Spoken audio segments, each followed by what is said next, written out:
Running Sentences presents Miles to Go, Part 7, The Road Out of Town.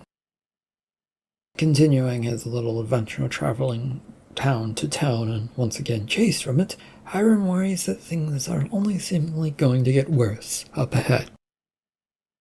This story is written and narrated by Michael Honnery. It is a work of fiction, so any names, characters, businesses, events, and situations within this story are products of the author's imagination. Any resemblance to real people, situations, characters, businesses, events, and/or fictional businesses, characters, events, and so on and so forth is purely coincidental.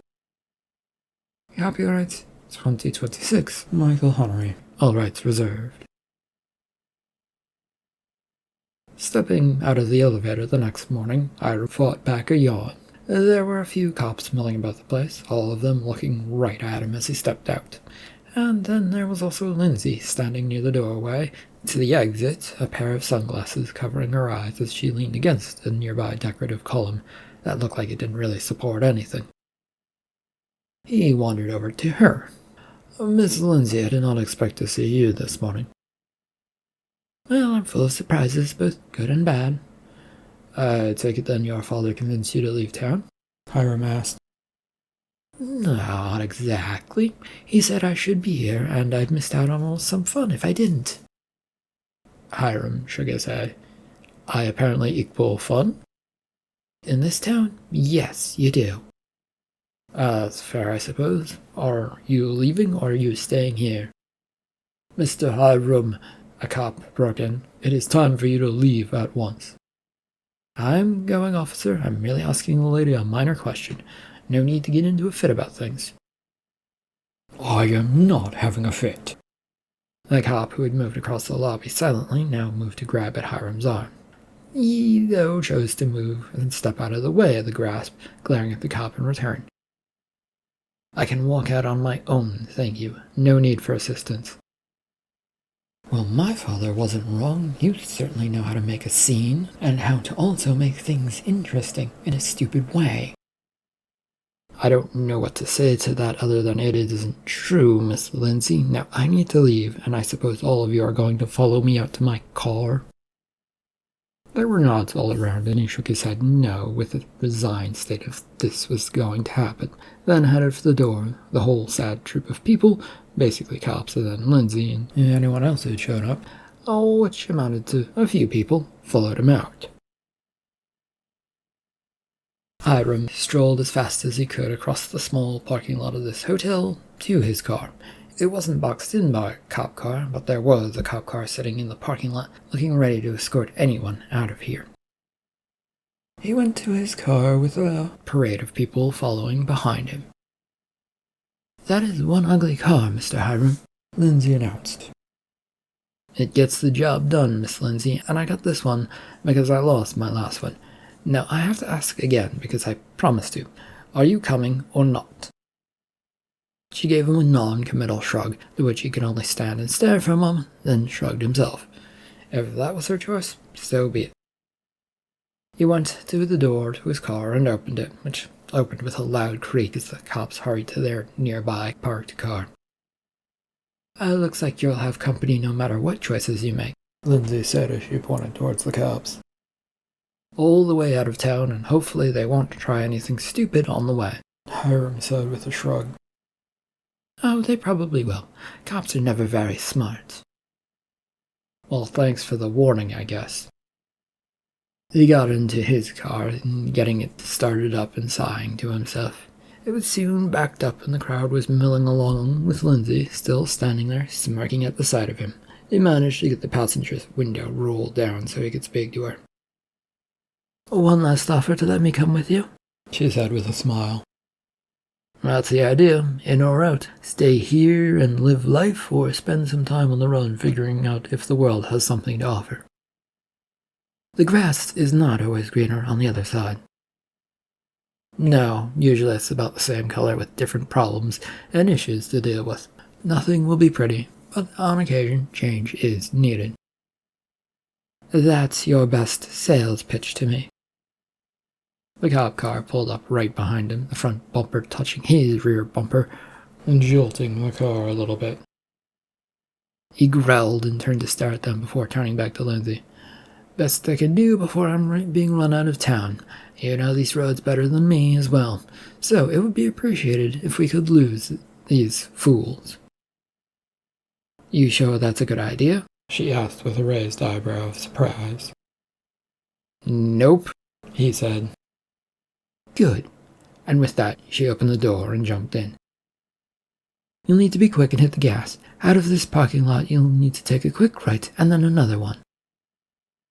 You mean we should go to that alleyway over there? He replied, pointing towards it. You can see it from here, yes. Okay, then. Lindsey had directed him through a variety of sharp turns, twists, and winding all around town after she had gotten her belt buckled. He wasn't sure that he was actually leading them out of town, though he didn't really have much time to worry about it, since sharp turns kept coming up. His main worry was that his car liked to eat gas, and if they kept driving like this, he wasn't sure if that tank would keep up. We are leaving town, right? Yes, is that a problem?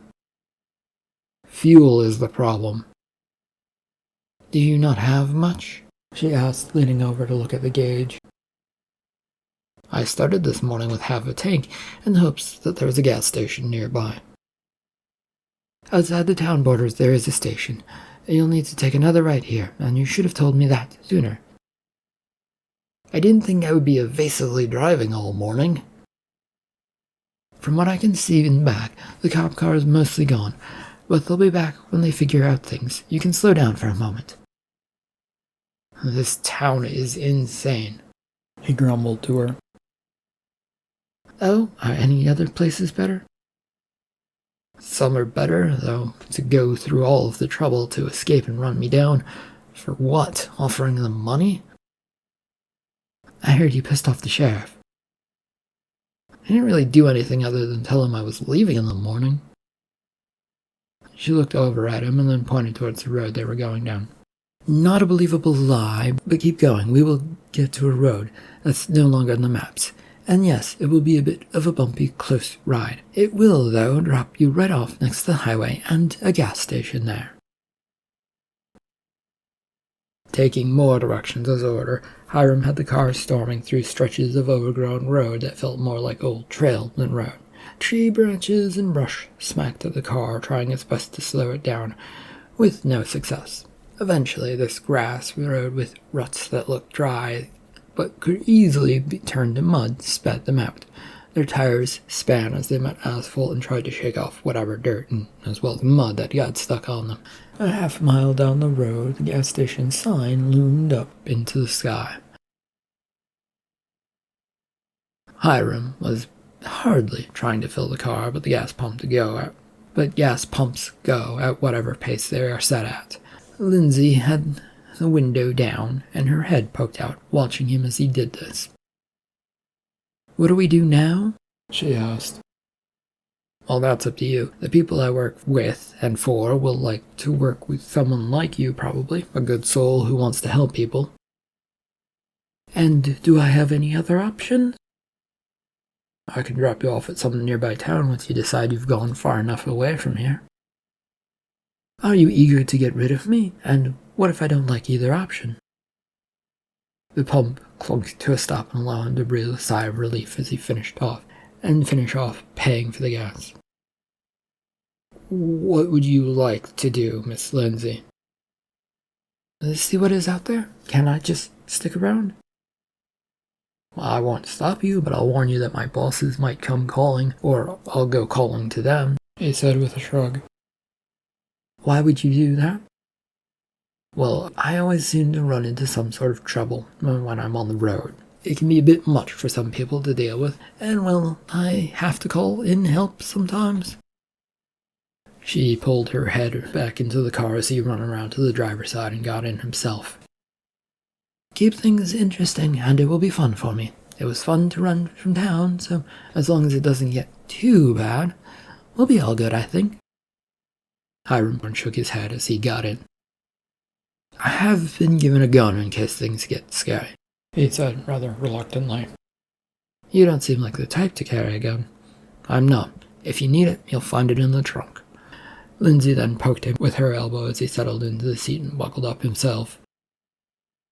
You're very trusting. As I've said, I get into a lot of trouble and I don't want you to have to deal with the problems I've caused. A little late for that, though I did jump into the car of my own free will. He sighed and got the car going on the highway, keeping his head on a swivel to see if any cops were around. He couldn't see any. And now I get to deal with you. So where do you want to go? Well, let's see what the next town has to offer for us before we decide on any plan of action. Sounds fair. I suppose you're going to put yourself in the role of keeping me out of trouble? If you prove to need it, then yeah, sure, I can do that. Lindsey reached forward, flicking at the radio to get it to turn to life, and ended the conversation there. They hadn't reached the next town by the early evening and had to stop at a rest stop with an overview of that town. Hiram had desperately needed to stretch his legs and gotten up to walk around while Lindsey stayed in the car. Well, when he returned, he saw that the trunk was open and Lindsey was poking into it. Looking for money? He asked her.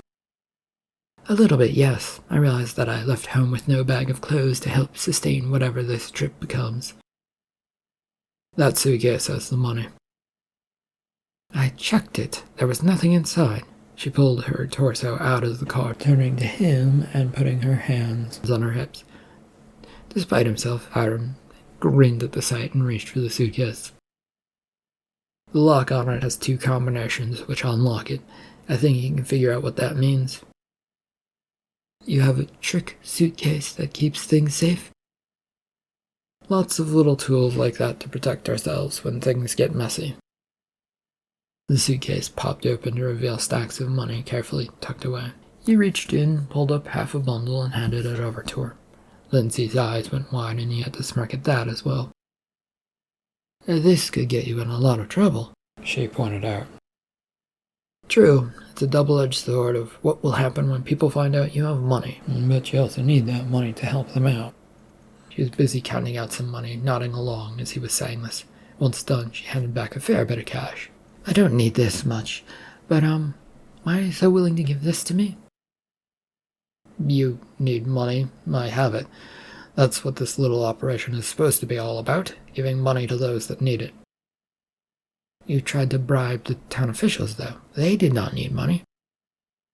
It was a bribe to try and ease them out of being so closed off and hard on their citizens. Money can be helpful in many ways. It's just never used that way, and it doesn't usually succeed in the first place. He closed up the suitcase and then the trunk door, taking a look around. They were all alone out here, which was nice, though he did peek at the highway for any flashing blue and red lights. None appeared to be coming for them. We should get moving again. The town up ahead probably has some sort of surprise for us. You want to drive? He was surprised as she shook her head yes, but tossed her over the keys. It took them a bit longer to get to this rustic town. That wasn't much of a town anymore. An old, run-down-looking place served as a motel with a pot-marked parking lot, looking not that great. Lindsey had pulled into a parking spot, and once they both had gotten out, they both wandered over towards a glass plate window with bars running through it that said check-in and out. Are you always stuck in places like this? She asked. Most towns are not great, Lindsey. Some don't even have places to stay. Others are worn down spots like this, and one where you can get by on what you can. Hello, are you two going for a room for the night, or for an hour or so? Excuse me, what do you mean, Mr. Clerk? How long will you be staying? The clerk asked again. The night and 2 bedrooms, if you have them, please. The young-looking, beady-eyed clerk sitting at the desk against the window looked them over. They were a short-looking man in a sweaty-stained shirt that was yellowing the white of it. We don't have 2 rooms for people staying the night. We have 1 room. Lindsey looked over at Hiram with a raised eyebrow. This is establishment for hookers. You want to stay here? Lindsey quizzed. No other place to stay, though. If you can stay in the car if you want. I have 1-bedroom place for the night only. No 2-bedroom places. No need for such extravagances, the clerk offered. Do you even get enough people out here to warrant operating this way, clerk? Enough people use our services, otherwise we wouldn't be here, missy. Now, are you going to rent out the room or not? I don't have time to sit around talking to you two. They both glanced at the empty parking lot and area around them. Right. We can check out the room and see if it's to your liking or not, and then hit the road again if it isn't, he said to Lindsey. That next town is a couple miles away, right, Hiram? Yeah, Hiram said with a nod.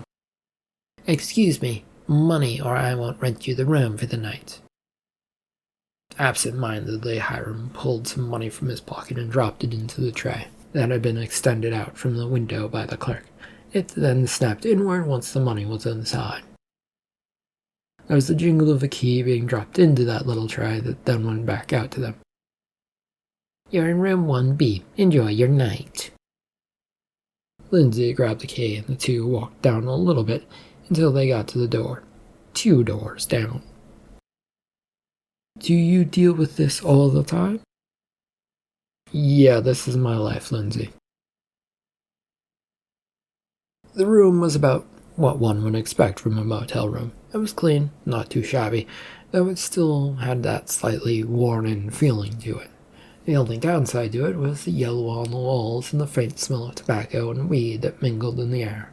Hiram walked a bit further in, checking over the place, and the bathroom, which all were suitable for use. Not a bad place, all things considered. Lindsey, though, kept sniffing about the place with a semi-disgusted face. It's a place where sex is stuck to every inch of the room. I don't know if I can trust it. Well, you decide. I don't mind any of our options, though. Not sure sleeping in the car is a great one, but it is doable. Worried about people coming around and seeing a young woman sleeping in your car will get the wrong impressions, even though there's no one else around? Yeah, that's pretty much my thought process when it comes to, sleeping in a car around this place. He sat down on the bed after he said this and sort of bounced a few times. The springs were certainly at least decent for a motel. It was used more as a hookup sex spot than as a motel. It sort of boded well, but it also made him question things. His appearances were everything, and yet here was 2 different images of a motel. Sleeping in a car would be dangerous, yes, but we haven't actually seen this area be bad, have we? Lindsey questioned. That's true, we don't know much about it. At least I don't. You actually live in this area, though.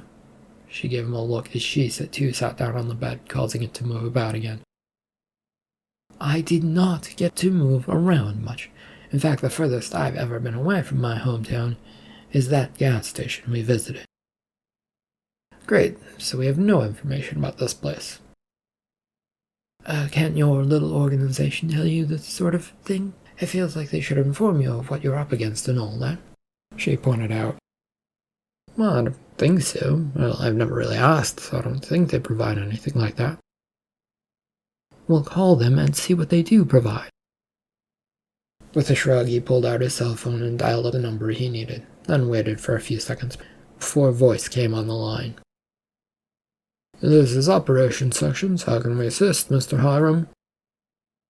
I'm in the town of Girdledron, whatever it's called, and I was wondering if anything is known about this place. We do not have any solid information on that place for the last few years. The last contact we had with it was 3 years ago, and when an agent entered the town and went missing.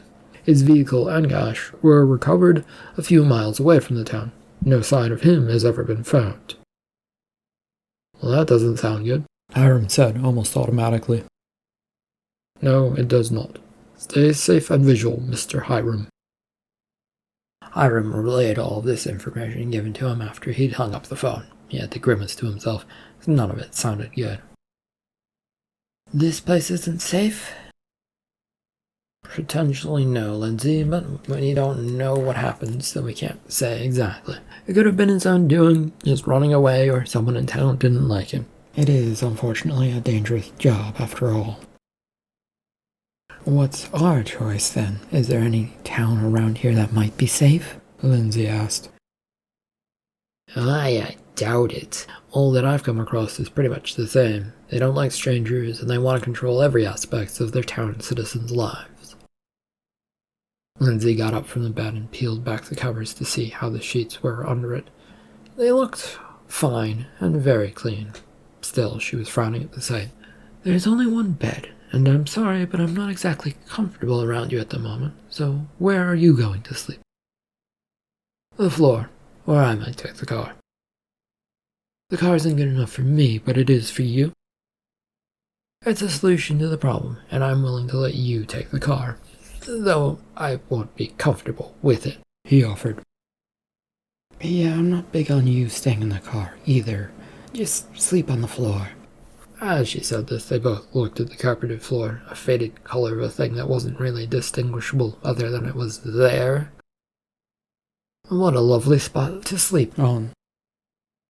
Yeah, well, you let me choose, so that's what you get. Right, I guess we settle in for the night and see what this place has to offer in the morning. Is that what we're going to go do tomorrow? She asked. I have to find people worth helping, and the best way to do that is exploring this place. She shrugged, grabbed one of the pillows, and tossed it towards him. Hiram caught it, and the two settled down for an odd night, where sleep came fairly quickly. A heavy knocking on the door woke them bright and early the next morning. Hiram had groggily gotten up and went to the door to see who was bothering them, and was soon joined by the pantless Lindsey hanging out behind him. A man in a hotel uniform stood on the sidewalk outside the door. I need you two to come out here so we can talk. About? Hiram asked the man groggily. You weren't supposed to be able to rent this room. Hiram found that Lindsey had grabbed a hold of his arm and pulling him a little away so that she could talk and see. The hotel in my town always tried this trick, but it never worked on people. I saw them trying it on a little old lady, Hiram said to her. He then noticed her state and shook his head. Get dressed, we're leaving. What's going on here? You're not leaving, I need to talk to you. Nothing, we're getting ready to leave and hit the road, mister. I can't let you do that, you owe us money. Annoyed, Hiram stepped outside and closed the door behind him. I paid more than enough money yesterday night. The clerk agreed and took the money. You can try and change things now, but it won't end well, Hiram said as he glared at this man.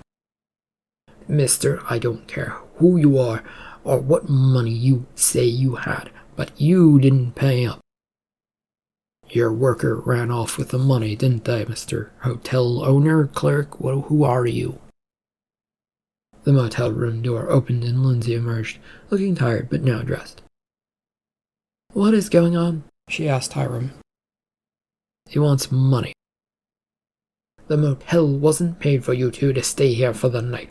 All that was left was an hourly fee. Thus I must charge you the hourly fee for how long you stayed, the man growled. Lindsey gave Hiram a sidelong glance of what the fuck. It wasn't our fault if the worker you hired took the money and didn't deposit it correctly, Lindsey retorted. You can call the police or whatever you're planning on doing, but we're leaving. Have a nice day. This hotel manager tried to step in the way of Hiram, but he kept stepping off to the side, heading towards the checkout window. Surprised by this, the manager spins to keep up, but suddenly trips as Hiram comes to a stop, one of his feet sticking out. Apologies for that, but we really must be leaving now. Go find your employees and ask what happened. This isn't our fault. They drove away quickly, about 20 minutes towards a town park, finding a parking lot to stop for a little while. Both got out of the car and looked to one another. You don't look happy with what that escape was, Lindsey said to him. cops will soon be looking for us, and I don't really like blaming that worker. Most are treated terribly by employees, and blaming them," Hiram said as he let his words trail away. "It sucks, but you also need to do your job, right? And, well, you sort of screwed us over. If you let yourself get arrested every time you ran into trouble, I'm sure your employers wouldn't be happy about that either." Yeah. It's just the last few times I haven't managed to do what I'm supposed to do. The cops show up, or people aren't friendly enough, or some other problem arises." They'd walked over towards a sidewalk that had a fence that guarded this town park. While staying near their car, they leaned against this fence, watching the road and the parking lot. It was a quiet place, but another car had pulled in, a run-down-looking van that had backfired every few feet upon coming in. "Maybe you can help those people, and then we get out of this town before the cops find us. At least we should be able to talk to them. Is that okay?" "I'm more than willing to see how this plays out, but not all that helpful it will go well." "We can watch them and see how things go." With a heavy creak, the van pulled to a stop at the parking spot a good distance away. A young lady in sloppy clothes stepped out of the vehicle, gave them the once-over, and then opened the side door to the van. A gaggle of 5 or 6 kids spilled out and ran towards the park. "Just you stop right this instant." The kids did not listen to this lady, and were almost gone from sight into this little tree line that blocked the view of this part of the park. The lady tiredly jogged after them. "A person who looks like they could use some help," Lindsey said. "And also the type of person who would reject any help if given right to her face." Crossing her arms and raising her eyebrows at him, Lindsey waited for further explanation. He opened his mouth to say something more, but paused and gave it some more thought. He hated saying things incorrectly or just misspeaking when words mattered a lot. "Like you, Lindsey, when I offered to help you directly, that was rejected. This lady, I fear, needs to find her own way." "Are we just going to leave? I don't like that idea one bit," Lindsey replied. "I didn't say we were going to leave. You just can't offer her the money, as she'll probably be offended and say that we're looking down on her." You plan on still giving her some money?" "I have a collection of envelopes and one stuffed with cash that we could find under one of the van's windshield wipers, or since the van's door is still wide open, maybe just toss it inside." "Well, can I put it over there? I feel like I have to contribute to this in some fashion." He gave a shrug and nodded yes as he moved towards their car, popping open the trunk. Some cash was soon stuffed into an envelope, which Lindsey ran over. It looked like she threw it towards the front seat from the opened side door, and then ran back to him. "And now I think it's time to hit the road before the cops come find us," Hiram said. "Not sticking around to see if that lady will find that cash?" "Nope. She will probably link it to us and then come screaming bloody murder when she sees what's inside that envelope." He started walking towards their car, and she was quick to follow in lockstep with him. There was a curious expression on her face, which was also quite stubborn. "She could come around thanking us and be so happy that she got money." "Sticking around that would be even worse. How does one get away from endless thanks? They'll be forever indebted to us, and go on, and then we really couldn't escape." So we need to scatter so the cops don't come along." "Yeah, if they're doing that, and frankly I don't trust my luck lately with how everything will turn out. I think we just get out of here." "Let's hit the road then, boss." The highway was moving at a decent pace, things flying by with green grass on one side of the road and a stretch of orange-red desert on the other. A straight line of road kept going off into the distance. Hiram had put his cell phone in a little holder on the dash as he drove, and was surprised when it started to ring. He hit accept call button. "Mr. Hiram, and I assume Miss Lindsey?" That's right, boss. We're both here on the highway cruising away from that last town." Good. You're safe then. The only road in and out of that town is the highway, so I assume you're headed to Yankville. If you aren't, turn around and head that way. You'll need it at HQ. Before he could say anything, the line went dead, and Lindsey looked over at him, but he could only offer a shrug in surprise. End of part 7 of Miles to Go. Thank you for listening.